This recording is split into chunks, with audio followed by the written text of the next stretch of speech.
Vamos a grabar. Buenas tardes. Vamos a empezar nuevamente un año de desarrollo de esta materia. Todo lo que tenga que ver con las cuestiones administrativas están en la plataforma, ustedes ya lo saben, allí tienen las fechas de exámenes, ahí están los dos parciales que van a tener, un parcial de la parte general y un parcial de la parte especial. Con cada uno de los parciales con su respectivo recuperatorio están las fechas también. Y bastante rapidito lo tienen porque no hay mucho margen. Así que vamos a tratar de, por lo menos, de desarrollar 1 o 2 unidades por clase y después, bueno, quedar atento a las preguntas que puedan haber. Cuando hablamos de derecho real, nosotros en el artículo 1882 lo tenemos definido. Esta es una materia que se estudia con el código en la mano, el programa, por supuesto, el código en la mano y, por supuesto, también el autor o los autores que elijan. Pero fundamentalmente el código, porque esta es una materia completamente codificada y la mayoría de las cosas están allí en el Código Civil y Comercial. Y tiene la enorme ventaja de que este año se ha simplificado el programa. El programa anterior traía un montón de dogmática, un poco más de desarrollo, y el programa 2022 ya viene mucho más reducido. Antes de la clase tuve que hacer algunas modificaciones porque se han sacado un montón de cosas que nos parecían necesarias que se modifiquen, que se quiten, y que directamente quede el programa así como está ahora, mucho más concreto. ¿De qué hablamos cuando hablamos de derechos reales? ¿Qué comprensión tenemos de este tema? Bueno, primero que nada, el derecho real regula la relación entre un sujeto y las cosas con las que se relacionan. No es un derecho que regule relaciones entre personas, como viene pasando con los contratos o con las obligaciones. En el derecho real tenemos la regulación jurídica de las personas con las cosas, sean casas, sean autos, sean cosas, muebles no registrables como una computadora o un celular. Ese tipo de vínculo jurídico es el que se regula. ¿Qué nos dice el 1882? Derecho real es el poder jurídico. Ahí ya me está diciendo que lo que vemos nosotros es un poder que deriva del derecho, no del hecho. Aunque por otra parte ustedes van a ver que en derechos reales estudiamos el instituto de la posesión, que es puro hecho. Obviamente con consecuencias jurídicas, pero la posesión que se estudia como una cosa fáctica o de hecho, no es un derecho, sino es un hecho que tiene una consecuencia jurídica, que por eso es importante para esta figura. Entonces, es un poder jurídico de estructura legal, nos dice el código. ¿Por qué de estructura legal? Porque de los derechos que por allí no están nominados, o que no tienen una regulación completa, no sé, la administración de inmuebles, por ejemplo, no es una figura típica y sin embargo todas las inmobiliarias administran, o administramos, lo que somos corredores inmobiliarios también, inmuebles, pero lo hacemos con una combinación de figuras. No hay una figura típica que diga, no, es mandato, no, es gestión de negocios, no, es locación de servicios. Es una figura sui generis. Bueno, pero el derecho real tiene una estructura legal, está completamente tipificado y se ejerce directamente sobre el objeto. Acá no hay, en los derechos reales, una regulación que uno tenga con relación a otra persona, sino es directamente persona-objeto, persona-objeto, que se ejerce en forma autónoma esa relación, no necesita de ningún otro tipo de interpretación, pero que sí le da la posibilidad a los titulares de ese derecho real de perseguir el cumplimiento, por supuesto, del derecho frente a terceros y de imponer la preferencia que uno tiene con ese objeto. O sea, pasa, por ejemplo, con la hipoteca, que nos da la preferencia, pasa con el derecho de retención, pasa con todas las medidas cautelares que se traban por allí con relación a un inmueble.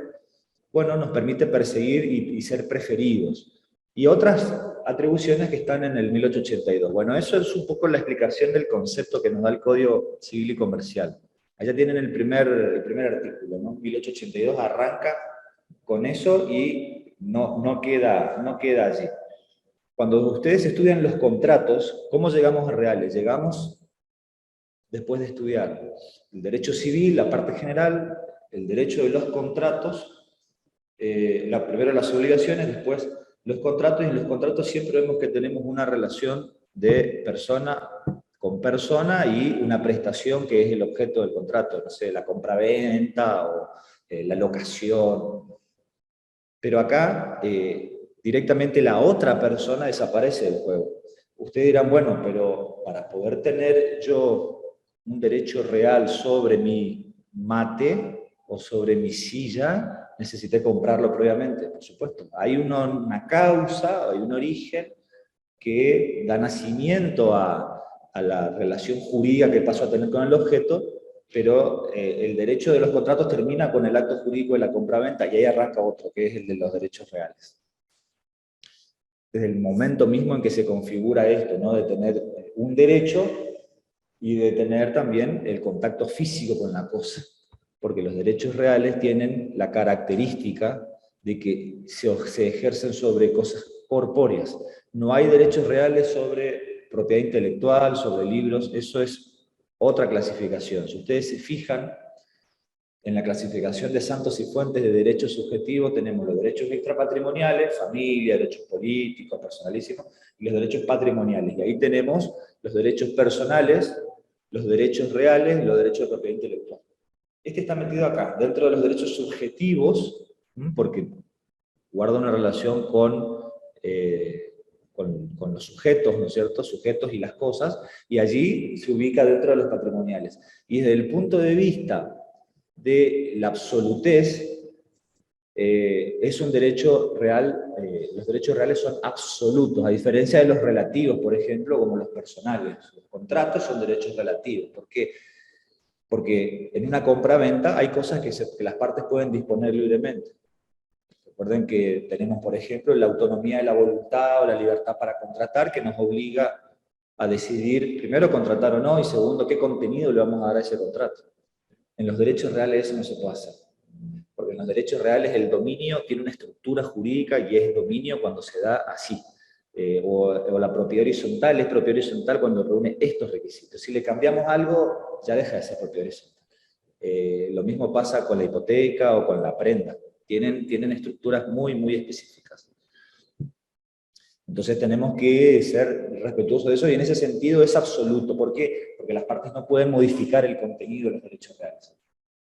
En algunas partes los derechos reales admiten cierta modificación. Por ejemplo, en propiedad horizontal se puede modificar el reglamento de la propiedad horizontal, el reglamento del edificio. Pero ese reglamento a su vez está encorsetado por las partes que el código permite que se modifiquen y no todas las partes. O sea, por ejemplo, ¿se puede modificar el régimen de mayorías? No. ¿Se puede modificar quién puede ser el administrador? No. ¿Se puede modificar cuáles son las funciones del Consejo de Propietarios? Y no. En todo caso, se puede agregar cosas, pero nunca contradiciendo lo que ya dice el derecho real de propiedad horizontal, por ejemplo. Lo mismo pasa con la hipoteca. La hipoteca se pueden convenir los plazos, los intereses, las formas de pago, de cómo se va a devolver ese crédito hipotecario. Lo que no se puede hacer es modificar la estructura legal de la hipoteca. Eso no se puede hacer. Entonces, se ubica este derecho, el derecho real se ubica entonces dentro de lo que tiene que ver con los derechos absolutos desde el punto de vista de si absoluto relativo y desde el punto de vista de si es patrimonial o extrapatrimonial, es patrimonial sin duda porque el contenido es patrimonial. A diferencia del derecho de familia, los derechos políticos que no tienen un contenido patrimonial. Ni siquiera la política tiene contenido patrimonial, por lo menos no desde el punto de vista del derecho.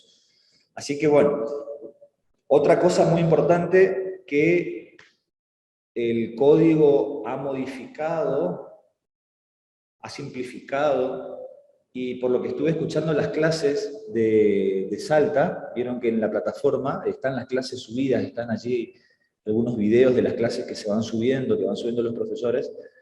Si bien el código no menciona la metodología, el nuevo programa no incorpora la metodología, no establece la metodología, sin embargo he visto que en la explicación que daban allí en Salta mencionaban, yo voy a hacerlo más sintético.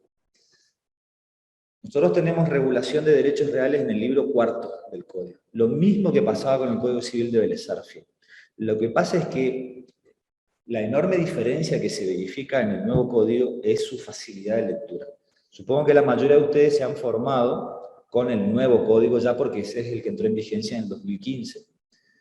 Sin embargo, si alguno de ustedes empezó a ver o a estudiar alguna materia civil desde antes del 2015, habrá visto de un artículo de más de 4.000, un código de más de 4.000 artículos a un código de 2.700 artículos y con mucha mejor redacción. El nuevo código sin duda supera en técnica legislativa la elaboración de Bellas Artes. Nosotros, para comprender cómo está estructurado el libro cuarto de Derechos Reales, tenemos que saber que tenemos un título con las disposiciones generales. Disposiciones que vamos a ver en todo el desarrollo de la materia. ¿Por qué? Porque vamos a estudiar cuándo hay derecho real, cuándo hay transmisión, cuáles son los plazos, cómo se adquiere y se pierde un derecho real. Vamos a ver también un segundo título con la posesión y la tenencia, que atraviesan todas las figuras de derechos reales: dominio, condominio, propiedad horizontal, usufructo, etc. Por lo menos todos los que se ejercen por la posesión, porque hay un derecho real que no se ejerce por la posesión, que es la hipoteca. En la hipoteca, el titular del crédito hipotecario, vamos a decir el banco, no está tomando mate en la casa que tiene en garantía, para nada, porque eso le sigue perteneciendo posesoriamente hablando al titular. Pero bueno, el resto de los derechos reales, es decir, el 90% restante, sí se ejerce por la posesión, con lo cual es importante lo que nos aporta ese título segundo. Y a partir del título tercero arranca el dominio, el condominio y todas las otras figuras de derechos reales. ¿Cómo se escucha esto, Luz? ¿Bien o no? Activa tu... ¿Sale bien o no? No te siento, Luz.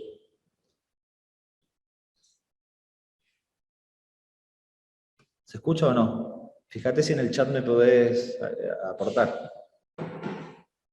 Veo que prendiste el micrófono, pero no sé si... No sé, Franco también, si se escucha.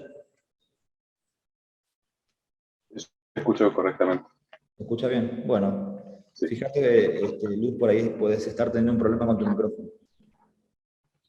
Otra cosa que se ha quitado, que no voy a detenerme ahora a explicar, es en qué se distinguen los derechos reales de los derechos personales, porque se hace la comparación con lo conocido anterior, ¿no? Los contratos. El programa ha suprimido esta comparación. Me parece bien. Lo que pasa es que tenemos que asegurarnos de que comprendemos de qué se trata, dónde están las diferencias. Por ejemplo, la publicidad de los contratos, del derecho a los contratos, ¿existe o no existe? Y no existe, porque se celebra, por ejemplo, un contrato de locación, se firma entre las partes y ya eso tiene efectos entre las mismas y listo. Sin embargo, los derechos reales, para poder ser oponibles frente a terceros, necesitan del acto de la publicidad. Esto es su inscripción en el registro público que corresponde. Bueno, ahí está aclarando Luz que escucha bien, que el celo está fallando, pero que se escucha perfecto. Eso para mencionar uno de los muchos puntos. Ahí ustedes después, el que lo está viendo acá, y si no vamos a pasar el power para que todos puedan tenerlo y poder hacer allí una mirada. Respecto del objeto también, el objeto de los contratos, ¿cuál es la prestación? Dar, hacer o no hacer. El objeto de los derechos reales es la cosa, ya sea sobre la que se ejerce un derecho de tal tipo, ponerle, no sé, derecho de habitación o derecho de dominio, pero es la cosa. Los elementos también son distintivos. En los contratos tenemos sujeto, objeto, causa, prestación. Objeto. Y acá, como elemento de los contratos, tenemos dos más. O tres, el sujeto, el objeto y la causa. No tenemos más. Es decir, la prescripción también es algo que cambia, porque la prescripción en los contratos es liberatoria. ¿En qué sentido? En el sentido de que si tengo para exigir, por ejemplo, que me respeten un contrato, tengo un plazo de 5 años para hacer valer, porque la prescripción ahora es de 5 años y es liberatoria. La prescripción en los derechos reales es adquisitiva. El transcurso del tiempo hace adquirir un derecho real. En realidad, si ustedes se fijan, es la misma moneda con distinta cara, nada más porque en los contratos, si alguien se libera una obligación, si alguien, digamos, pierde un derecho de cobrar algo es porque otro adquirió cierta libertad. Al liberarse de una obligación y al pasar a convertirse esa obligación en natural. No desaparece la deuda, solo que deja de ser exigible legalmente. En los derechos reales lo que estudiamos es justamente el transcurso del tiempo, cómo afecta al nacimiento de un derecho real, ya sea de 20 años, el más conocido de todos, la prescripción 20añal, pero también puede ser de 10 años, puede ser de 5 años, de 2 años, o inmediata, tratándose de las cosas muebles no registrables y de buena fe como un celular. Entonces, guarda con eso. Y así, bueno, ahí ustedes van a ver acá, hay un montón de puntos, ¿no? Según la exclusividad, según la duración, los derechos reales en principio, salvo que se establezca un plazo, son todos absolutos, son todos perpetuos. El dominio es perpetuo, el condominio es perpetuo, la propiedad horizontal es perpetua, todos son, salvo que se establezca un plazo. Por ejemplo, el derecho de superficie, terrible innovación del 2015, tiene un plazo de 50 o 70 años, dependiendo de qué se trate. Bueno, salvo esa situación extraordinaria, el usufructo es vitalicio, las servidumbres son perpetuas, o sea, la regla en los derechos reales es la perpetuidad. En los contratos no. No hay contrato perpetuo. Una locación no puede durar más de 20 años destino habitacional o 50 otros destinos. Una renta vitalicia también está acotado por un plazo, el mandato también tiene límites, o sea, en general existen muchas diferencias entre los contratos y los derechos reales. Yo lo entiendo de la siguiente manera: el contrato está antes en una relación como si el derecho fuera una línea de tiempo, ¿no? Primero tenemos el contrato y después viene el derecho real. Una vez que ya entró el sujeto en la relación posesoria con la cosa, ahí arranca el derecho real, y antes todavía, porque en realidad el derecho real nace desde el momento en el que una persona se obliga a transferir la propiedad de una cosa a otra. Desde ese momento ya el que tiene solamente un papel relacionado con una cosa ya puede exigir, en el marco de los derechos reales, por ejemplo, que se le dé la preferencia y que en consecuencia se le entregue la cosa, o sea que ya arranca antes de la cosa misma. Pero sí o sí necesitamos pasar previamente por el contrato. No llegamos directamente al derecho real sin tener previamente un acto jurídico que le sirva como causa. Salvo que estemos hablando de un derecho real adquirido por la ley. Y hay casos donde, ya van a ver, se adquiere por ley el derecho real, o se puede adquirir en el marco de un juicio, un derecho, un proceso judicial. También en esos casos se puede llegar a tener nacimiento en derecho real sin que haya un contrato. Pero el 99% de los casos registrables y no registrables es por un acto jurídico de compra, de donación, de permuta, de cesión. Ahí es donde entra el conocimiento del derecho real, del derecho de los contratos. Yo lo voy a enloquecer con ese tema, porque tenemos que saber bien contrato para saber real, es decir, no, es como que vamos a llegar a algo y no vamos a saber cómo llegamos a eso. Bien.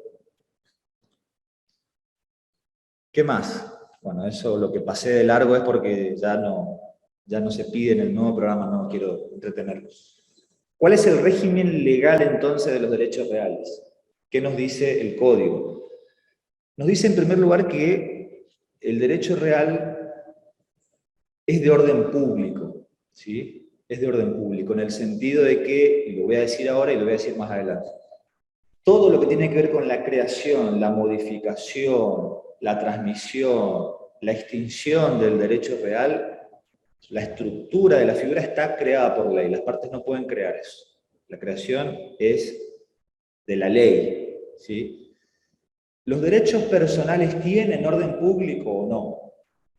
Bueno, en principio, la regla es que no tienen orden público, es decir, no son de orden público en el sentido, todos, en el sentido de que, como existe la libertad de pactos, ¿sí? Pueden las partes decidir cómo llevar adelante un convenio. Entonces, en principio, no tiene una protección de orden público. ¿Qué quiere decir orden público? Que no tiene ninguna validez lo que las partes escriban, sino que para ese tipo de vínculo jurídico se debe respetar la ley. En los derechos personales no existe mayormente eso, salvo en algunos artículos, en algunos casos, donde la jurisprudencia entiende que sí existe un orden público que protege a la parte que considera más débil de una relación, impidiéndole el poder decidir justamente el contenido de un contrato. Por ejemplo, en los alquileres, el régimen de locaciones. Hay cosas que no se pueden modificar, como por ejemplo el plazo. Y acá no puede venir el locatario a decir, no, no, pero a mí me sirve un contrato de 8 meses. Salvo que esté bien armado en un artículo que es el 1199, que se hable de un contrato de alquiler para una finalidad determinada, por ejemplo, no sé, el flaco se fue a estudiar un curso, está haciendo algún tipo de actividad en el interior, o está visitando a la mamá, o un tratamiento médico, o salvo alguna cuestión puntual, el plazo no se toca, el plazo es de 3 años.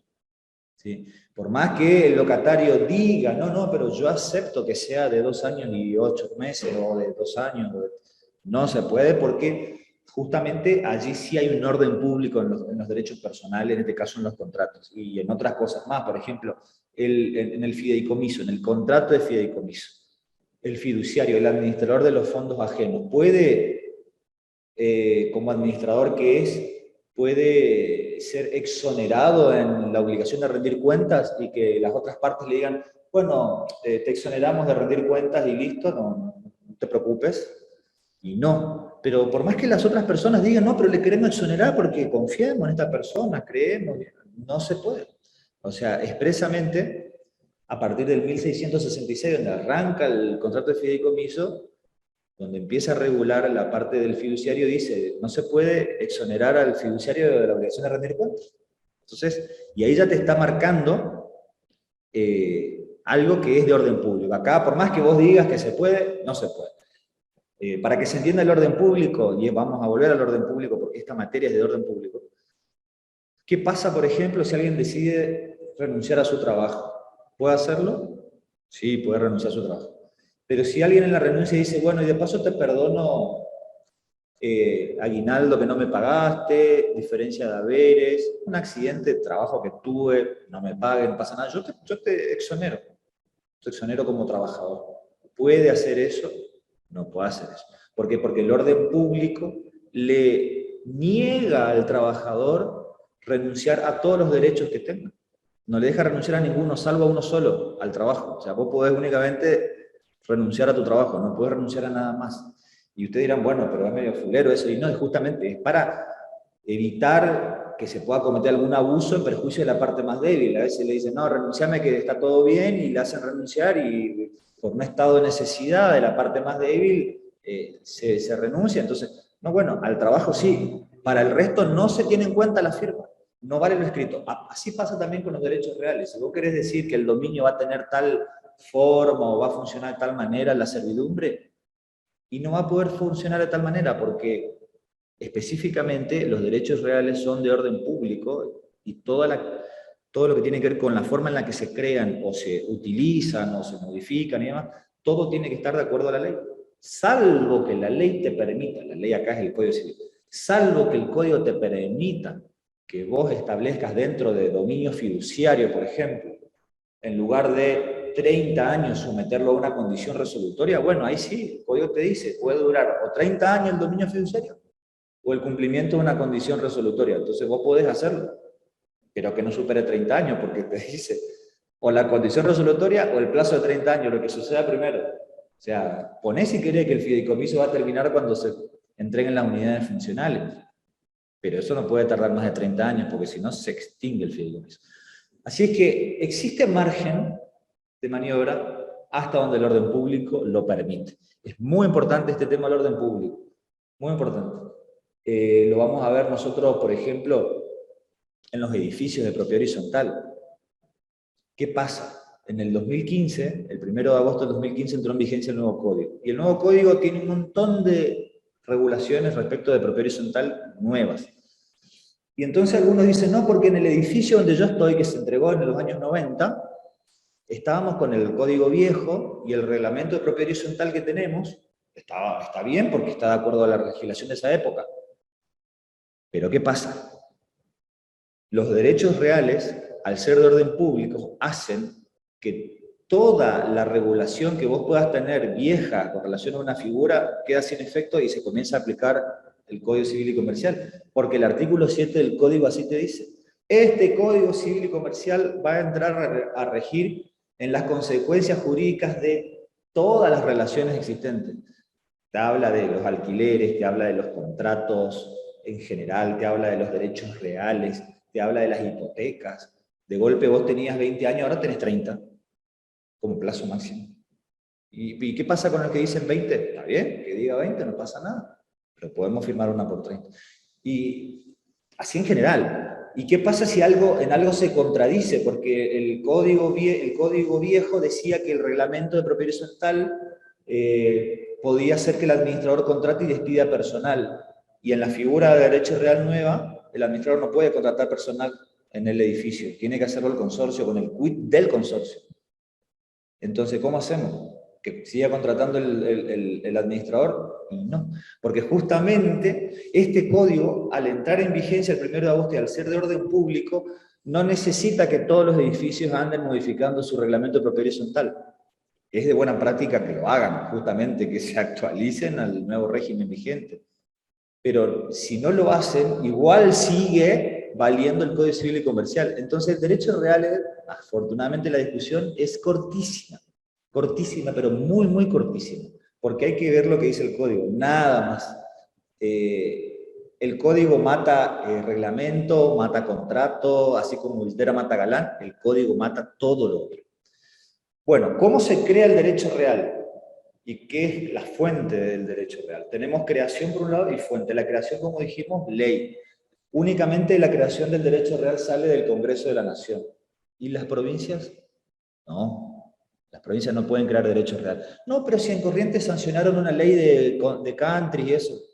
Pueden sancionar una ley que cree cuestiones administrativas, medidas del ancho, cerramiento, las zonas de restricción y demás, pero lo que hace al régimen de la propiedad horizontal especial, es decir, conjuntos inmobiliarios, barrio cerrado, country, todo eso, solamente puede salir del Congreso. ¿Sí? No puede salir de una ley provincial, porque justamente es una facultad reservada por una facultad delegada de las provincias al gobierno central. Entonces la creación sí o sí es por ley. El derecho real se crea por ley.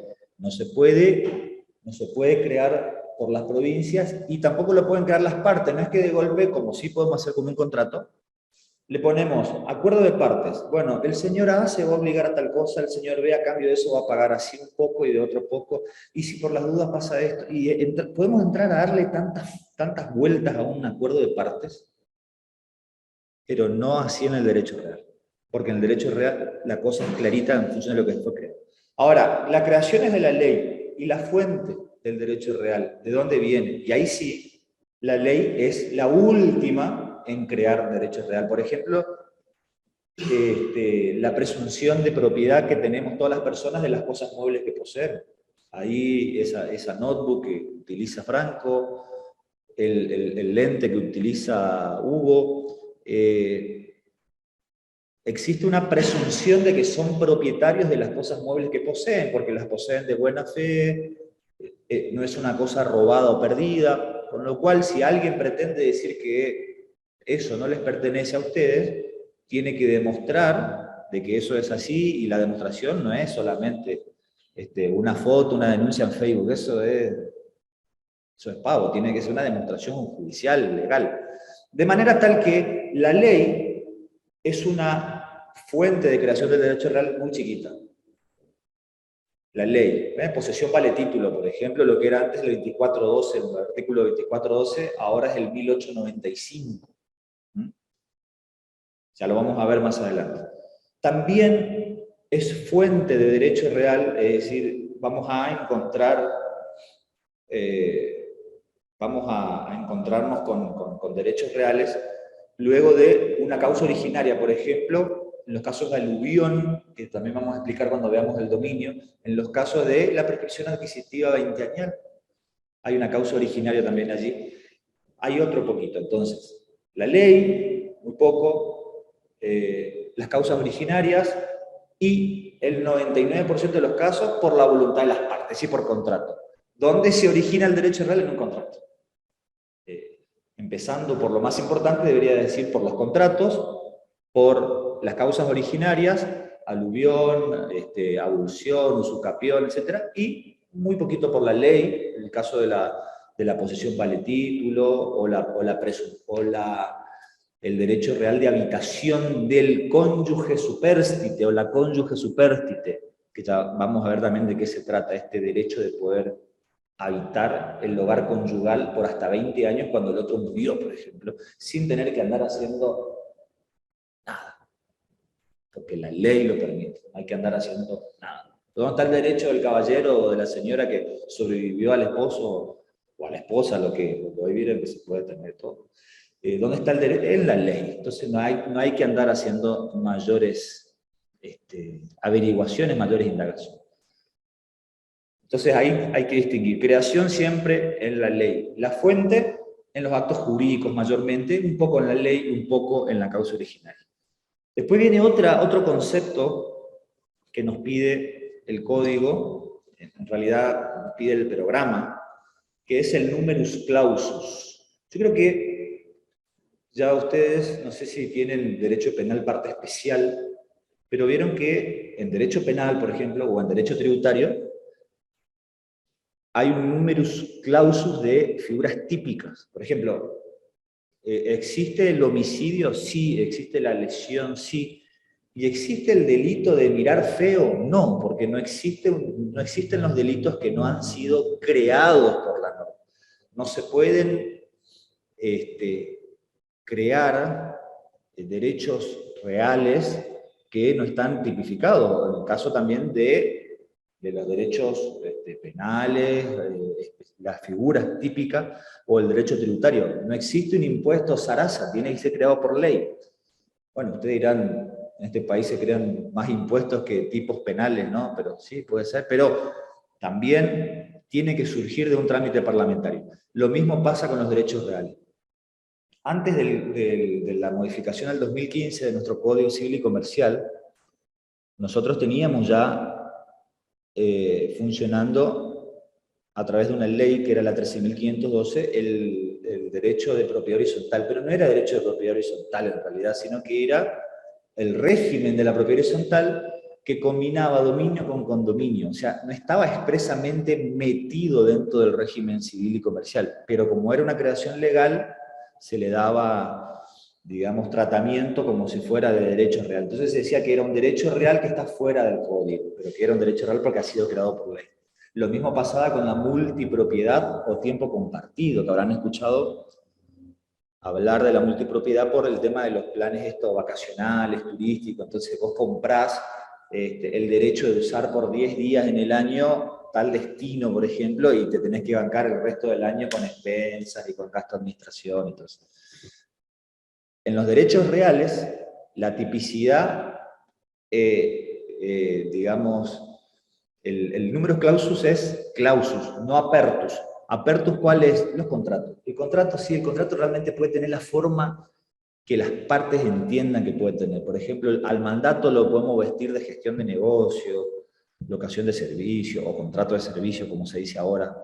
Lo podemos vestir de, no sé, qué sé yo, contrato de obra. Podemos hacer un montón de cosas con los contratos. Le podemos dar inclusive derechos que no existen todavía. O sea, se me ocurre en materia informática que estamos muy faltos de regulación. Podemos llegar a establecer derechos que combinen lo de propiedad horizontal, lo de propiedad intelectual con los contratos, y mientras no se vulnere ninguna norma de orden público, es perfectamente válido.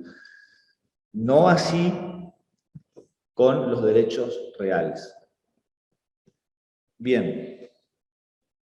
¿Qué nos dice el Código Civil y Comercial sobre la estructura del derecho real? Hemos dicho hasta ahora que es de orden público. Sí, el artículo 1884 expresamente dice que la regulación de los derechos reales en cuanto a, fíjense, elementos, contenido, adquisición, constitución, modificación, transmisión, duración y extinción es establecida solo por ley.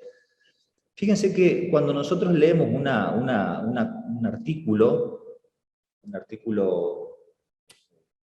digamos una norma, una ley, y lo hacemos siempre que sale algo nuevo de aquello a lo que nos dedicamos. Yo me dedico al derecho inmobiliario, con lo cual modifican la ley de alquiler y yo estoy leyendo. Y siempre cuando dice, por ejemplo, que solo puede ser establecida por ley, lo que me está diciendo es, flaco, acá no vamos a poder escribir nada. Nada en contra.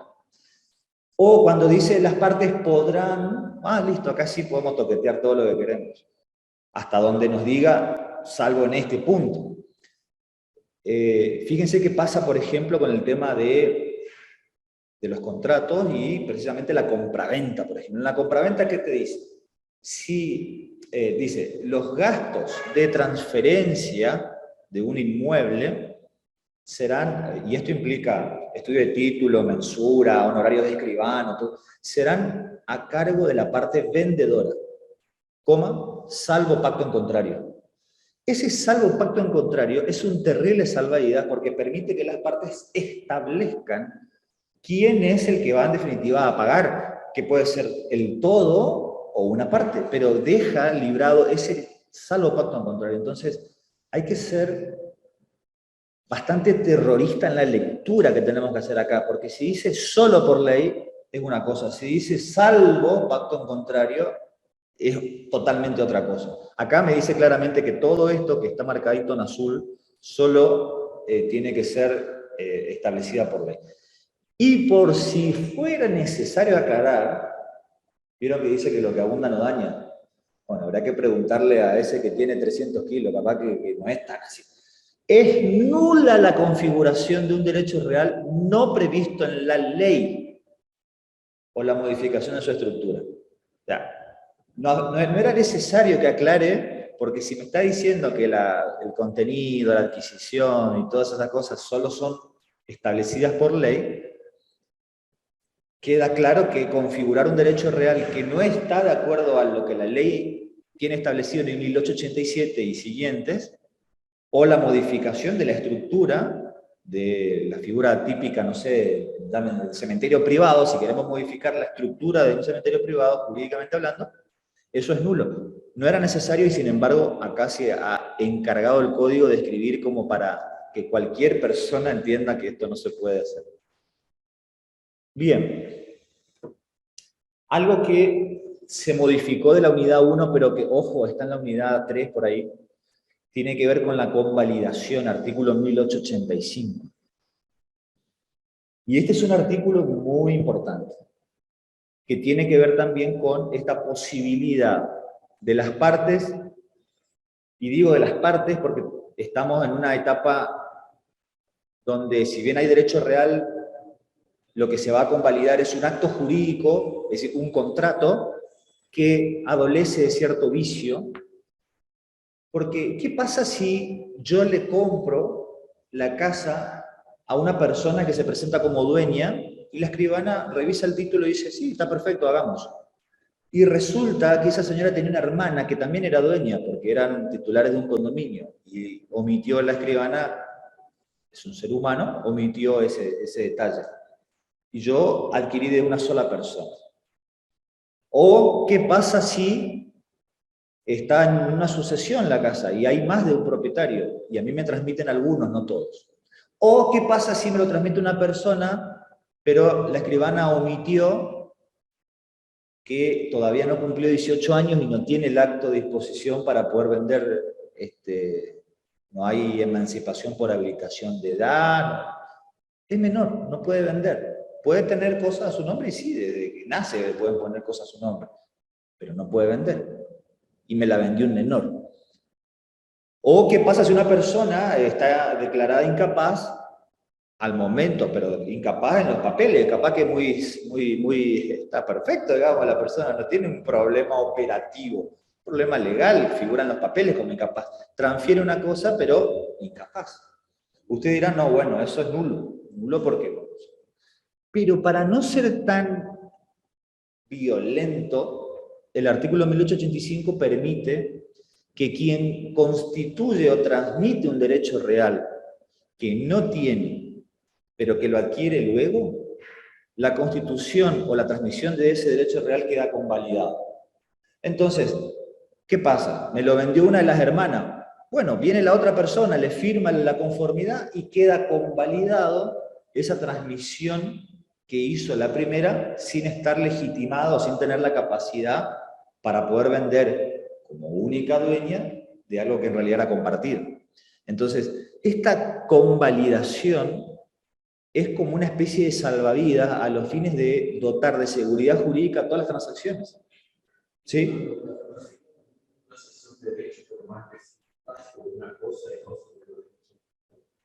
Como una cesión de derechos. Por ejemplo, si yo puedo compraventa, tengo derecho a adquirir el dominio, pero tengo derecho, por compraventa no me lo firmaron, tengo una expresión vertical. Yo vendo esto, tengo el derecho,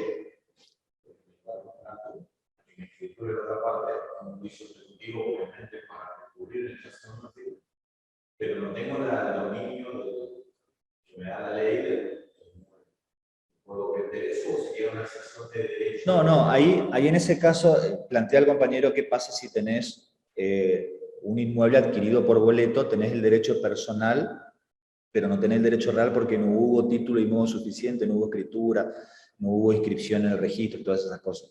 Entonces, si esto no sería algo similar, pregunta. En el caso de los boletos de compra-venta que vamos a ver también, no hay transmisión de derecho real. Lo que hay sí es un derecho personal. Acá estamos hablando de, esta convalidación se refiere a un caso de una persona supuestamente transfiere por escritura pública un derecho real, pero que no tiene.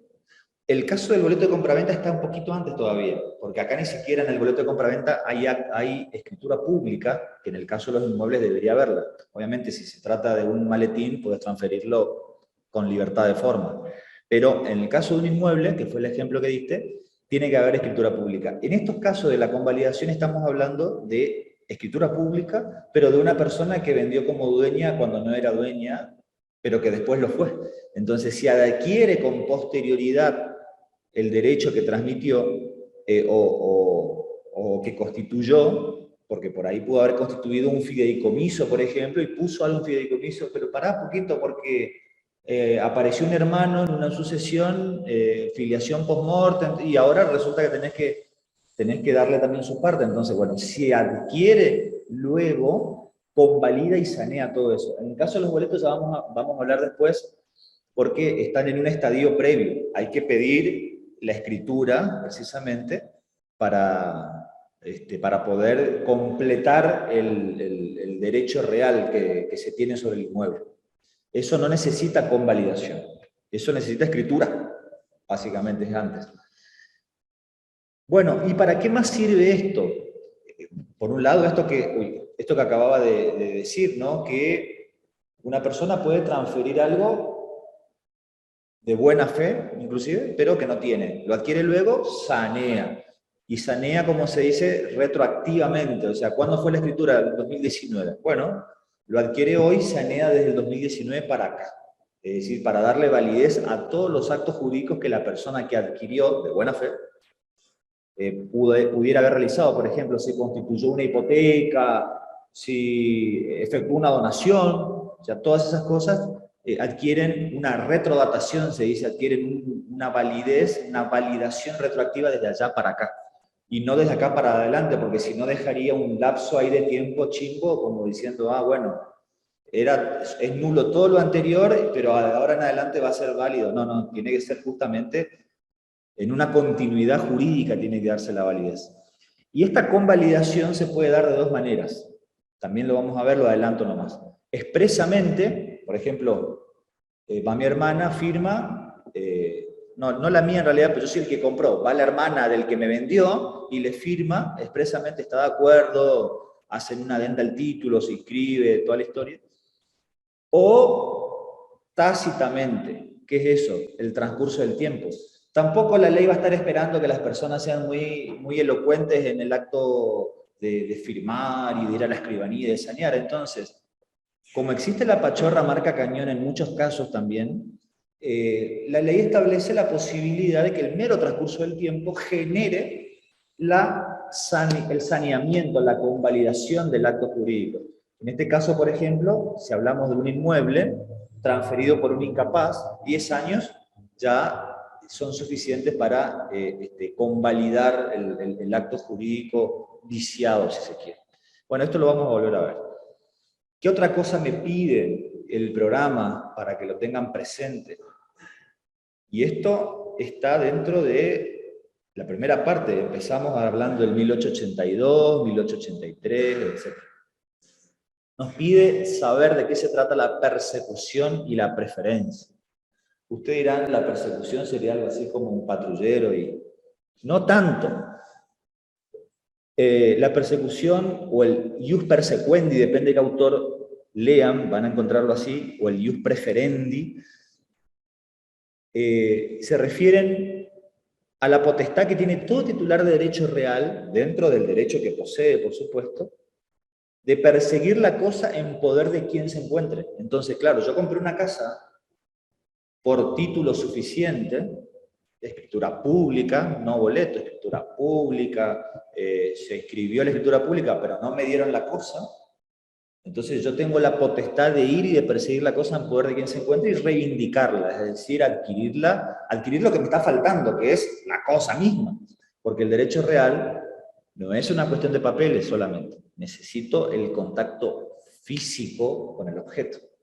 Ahí recién queda perfeccionado el derecho real, porque se necesita de título y de modo. El título es el instrumento jurídico, compraventa, o la ley en muchos casos, pero después necesito el modo, y el modo ¿qué es? Es la tradición. No, pero acá no hubo tradición, no me lo dieron. Bueno, el título no te da el derecho, sino, no te da la cosa, el título no te da la cosa, el título te da el derecho a reclamar la cosa. Entonces, con el título puedes reclamar. Y ese reclamo de poder perseguir la cosa en poder de quien se encuentre y reivindicarla se diría a través de una acción judicial, que es la acción reivindicatoria, sería básicamente como ordenar un desalojo, en términos más coloquiales, solo que acá en derecho real se llama reivindicación, no hay desalojo, hay reivindicación. También tiene, además de la persecución, tiene el derecho de preferencia, con respecto a otro derecho que la persona que está teniendo la cosa pueda eventualmente tener y pueda ejercer oponibilidad. Por ejemplo, resulta que me venden a mí, tengo el título suficiente y acto seguido el propio vendedor le vende a la otra persona. Como yo no estoy en posesión del objeto, vamos a suponer que el otro sí, entonces va y le vende a la otra persona. Yo tengo preferencia porque soy prior in tempore, estoy primero en el tiempo, y el que está primero en el tiempo es potier in iure, es mejor en el derecho. Entonces, yo tengo la posibilidad de perseguir la cosa y de hacer valer mi preferencia. Preferencia no solo en relación a quién llegó primero por el derecho, sino además respecto de otro derecho personal o real que haya podido tener. Por ejemplo, vamos a suponer, hizo un comodato con otra persona, pero a mí me vendió. Por más que el comodato sea anterior inclusive, si yo tengo un derecho real principal, mato cualquier otro derecho personal, digamos, que no tenga el mismo nivel de importancia. Bueno, sí. Caso, por ejemplo, el derecho a la atención de la cosa con respecto al derecho a la retención. Perfecto. Ahí pregunta el compañero cómo opera el derecho de retención con relación al derecho de persecución. De persecución. Bien. el derecho de retención, lo vamos a ver más adelante, cuando veamos prenda, el derecho de retención vence a cualquier otro derecho real. ¿Por qué? Porque el derecho de retención, salvo en propiedad horizontal, ahí no se puede retener, pero salvo en propiedad horizontal únicamente.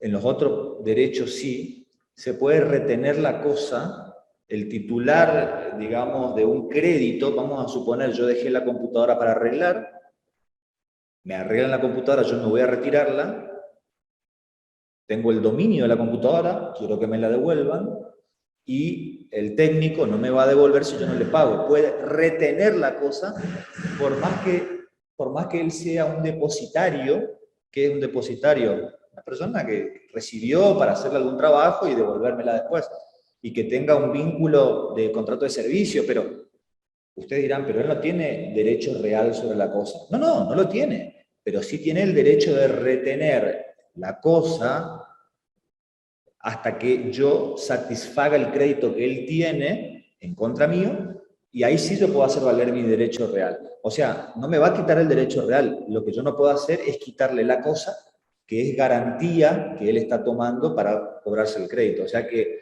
derecho de retención mata derecho real, se respeta la retención, salvo en la propiedad horizontal. En la propiedad horizontal, porque no se permite, la propiedad horizontal te rompe la cabeza en todas las vueltas, porque es un derecho súper excepcional, donde en el dominio poder hacer algunas cosas, en la propiedad horizontal no se puede, y acá retención, por ejemplo.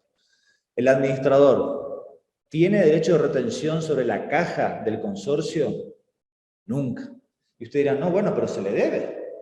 Y sí, pero no puede retener porque esa caja es parte de las expensas que son para el pago de los servicios comunes y toda la zaraza. Entonces, no se puede generar nada que pueda perjudicar la vida consorcial, los gastos comunes, el pago del personal y todas esas cosas. Entonces, ¿tiene un crédito por cobrar el caballero? Allá están los juzgados, que haga su reclamo pertinente. No puede retener. Ahora, en el 99% de los otros casos sí. El derecho de retención existe. Vayan a dejar una bicicleta y traten de retirar sin pagar. Un auto o cualquier otra cosa. No se puede retener. Lo mismo pasa con un sereno. Hay que pagar previamente para liberar la propiedad. Si no, no se puede. La retención vence. Bueno, ¿cómo vamos hasta acá? Capaz que por ser la primera clase hoy podemos... y ser tan poquito, había cuenta que tenemos en sala, ¿cuántos? Tenemos unos 4 o 5 integrantes y algunos más aquí en la sede, que bueno, íbamos a empezar la semana pasada, un impedimento mío hizo que no podamos arrancar, pero acabamos de agotar la unidad 1 y queda tela, digamos, por cortar en tiempo, pero quería no ser muy intenso en la primera clase, y la clase que viene sí, ya veríamos unidad 2 y si podemos 3 también. ¿Alguna duda? ¿Alguna pregunta? No sé, Franco, Luz, Tere. Buenas tardes. Buenas tardes. Disculpe, Sí. las clases serían, disculpe, no, si lo habló anteriormente, yo no puedo estar presente. ¿Las clases serían los lunes, profesor? Sí, los lunes de 16 a 17:30, y vamos a hacer así en la modalidad mixta, ¿no? Tanto física como streaming. Perfecto, gracias, muy amable. No, por nada. ¿Estamos entonces? Bueno, hasta la próxima. Ni bien tengamos subida a la clase, voy a avisar en el grupo para que puedan avisarlo a sus compañeros también. Hasta luego. Gracias, muy Muchas amable, gracias, hasta profesor. luego. Hasta luego.